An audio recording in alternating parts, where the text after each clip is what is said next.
आम्ही सारे खवय्ये. कारल्याच्या वड्या याबद्दल मला फार कुतूहल आहे बरं का. मुळात कारलं असो. हा, मला साहित्य सांगतेस का? हे बेसन पीठ आहे. हे कारलं आपण सोलून घेतलंय आणि त्याला थोडंसं मीठ लावून ठेवलंय. ओके. कोथिंबीर 1 वाटी, मीठ चवीनुसार, आलं आणि मिरची आणि मीठाची पेस्ट, चवीनुसार लाल तिखट आणि थोडासा खायचा सोडा. ओके. साहित्य लक्षात घेतलेलं आहे.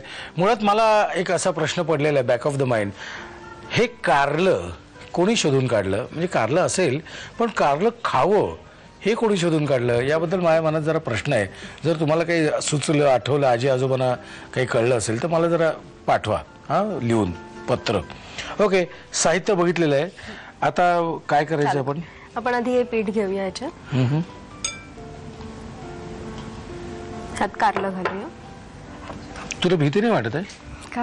हे कारलं बिरलं? नाही नाही, तुम्हाला आवडेल, बघा तुम्ही खाऊन.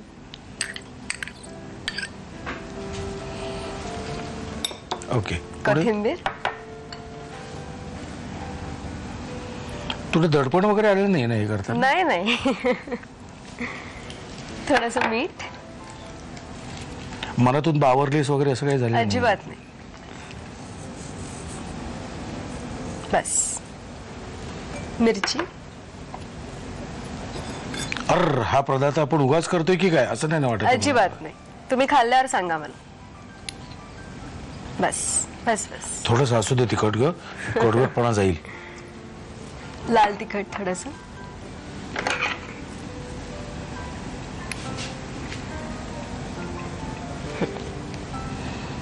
किंचित खायचा सोडा, अर्धा चमचा. खुसखुशीतपणासाठी.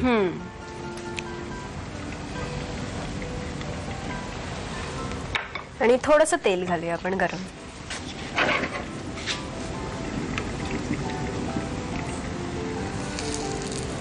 बस बस बस बस. पाणी लागेल ना? हो, आता पाणी घालून त्याची पेस्ट करू.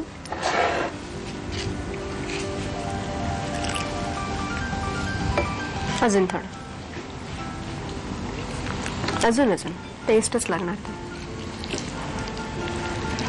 आम्ही एका बाजूला इडली पात्र तापत ठेवले बरं का. म्हणजे काय थोडंसं आपल्याला त्यात ते घालायचं नाही का? अजून थोडं. आता पुढे काय करायचं? आता आपण ही पेस्ट इथे इडलीच्या कुकर मध्ये लावून उकडवून घेऊया. ओके. ह्याला थोडंसं तेल लावून घेतलंय आपण आधीच. मी घालू का? पेस्ट. हो, चालेल.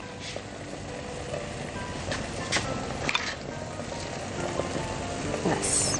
म्हणजे इडली सारखा याला शेप येईल. करेक्ट.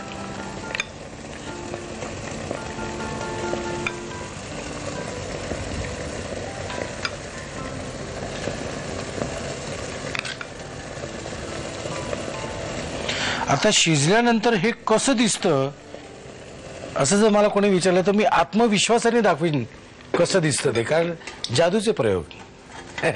हे किती वेळ ठेवायचं तसं? एक 10 मिनिटं. 10 मिनिटानंतर ते आतला पदार्थ कसा दिसेल हे मी तुम्हाला आत्ता दाखवू शकतो 10 मिनिटं आधीच, कारण आम्ही ते ऑलरेडी तयार करून घेतलेलं आहे. ओके. हे असं दिसेल. आता पुढे काही करायच्या आधी मला एक महत्वाची गोष्ट सांग. मला मुळात कारलं अजिबात आवडत नाही.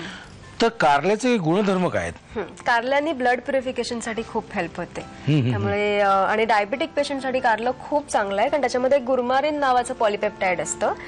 त्याच्यामध्ये इन्शुलिन सारखं काम करण्याची ताकद असते. त्याच्यामुळे ब्लड शुगर लेवल कंट्रोलमध्ये राहतात कारलं खाल्ल्याने. डायबेटिक पेशंटसाठी कारलं खूप चांगलं आहे. नुसतं कारलं खाणं बरं का? ते थोडंसं डिफिकल्ट आहे, त्याच्यामुळे असं काहीतरी करून खाणं चांगलं. पण ह्याचाही इफेक्ट उशिरा पण चांगला मिळतो. कारलंच आहे ना शेवटी, त्याच्यामुळे इफेक्ट असाच. ओके. नाही, आता कसं आहे, कारल्याच्या आजूबाजूला बाकीच्या बऱ्याच गोष्टी आलेल्या आहेत. हो. नाही, पण कारल्यामधनं जे हवंय ते आपल्या शरीर बरोबर ॲब्झॉर्ब करून घेतो. ओके ओके, ठीक आहे. मुद्दा माझ्या लक्षात आलेला आहे. आपण हे शिजून काढलेलं आहे. आता काय करायचं? आपण याचे काप करूया आणि ते तळून घेऊ.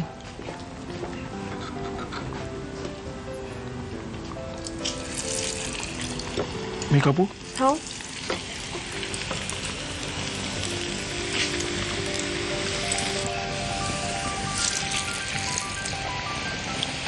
ही रेसिपी कोणाची आहे? ही रेसिपी आईने इन्व्हेंट केली आहे बाबांसाठी स्पेशली.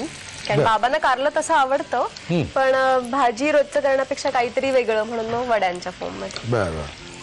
आता अशा गोल्डन ब्राऊन झाल्यावर आपण काढून घेऊ. ओके. डिश.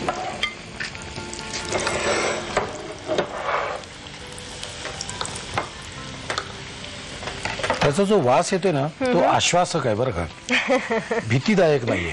येस. बरं मला सांग, आता हे कशाबरोबर खायचंय आपल्याला? हे आपण सॉस बरोबर खाऊ शकतो. कशाही किंवा हे बरोबर खाऊ शकतो नुसतंच actually. इतकं चांगलं लागतं की खरं तर काही गरज नाही याच्यावर काही. Okay okay okay. खरं तर तुम्ही इकडे तिकडे बघायची काही गरजच नाही, कारण आम्ही इतकं छान तुम्हाला दाखवतोय. कशाला इकडे तिकडे बघता? बाहेरचे कावळे चिमणा नका बघू, लिहायला घ्या साहित्य आणि कृती. कारल्याच्या वड्या बनवण्यासाठी लागणारं साहित्य: बेसन, मीठ लावलेला कारल्याचा किस, खायचा सोडा, कोथिंबीर, मीठ, मिरची पेस्ट, तिखट आणि पाणी. कृती: प्रथम एका बाउलमध्ये बेसन घेऊन त्यामध्ये कारल्याचा किस, कोथिंबीर, मीठ, मिरची पेस्ट, तिखट, खायचा सोडा, तेल आणि पाणी घालून मिश्रण एकजीव करून वाफवून घ्यावं. वाफवलेल्या मिश्रणाचे काप करून ते डीप फ्राय करून घ्यावेत.